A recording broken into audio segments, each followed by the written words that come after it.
بسم الله الرحمن الرحيم.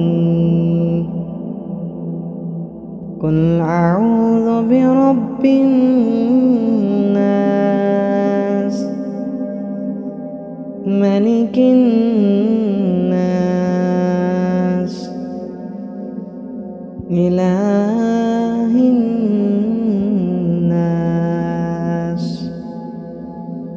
من شر الوسواس الخناس